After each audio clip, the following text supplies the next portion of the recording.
that with Him, nothing is impossible. God can provide the provisions that you need. And most of all, God can really provide the miracle or the healing that you are expecting. God is giving hope and God is giving a chance to you magdiin. Lalong-lalo na kung ang tao ay mayroong pananampalataya.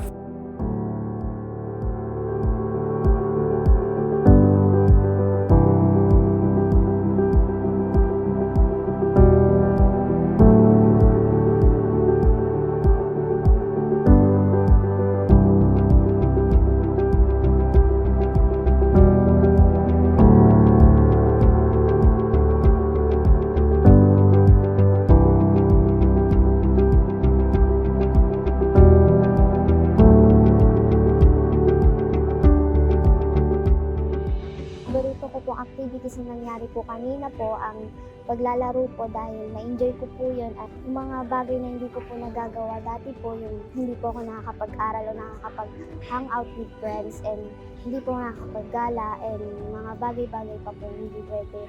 And ngayon po, masaya na po ako dahil nakakapag-aral na po ako at nagagawa ko na yung mga bagay na hindi ko po nagagawa dati po. Nagpapasalamat po ako sa mga kaibigan ko po and sa mga pamilya ko po dahil nandito lang po sila para sa akin at supportahan po ko lagi.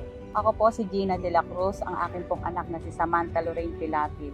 Ngayon po, nagagawa niya na pong mag-school, makipaglaro sa mga kapwa niya bata. Ayun, nahilig siya sa music, dancing. Sa kanya po, nagpapasaya po sa kanya yung pagpasok po sa eskwelahan at saka yung pakikipaglaro sa kapwa bata niya. Nakita po kami ngayon dito po sa UP Hotel para ganapin po yung Christmas party po ng Adonai's Mercy House.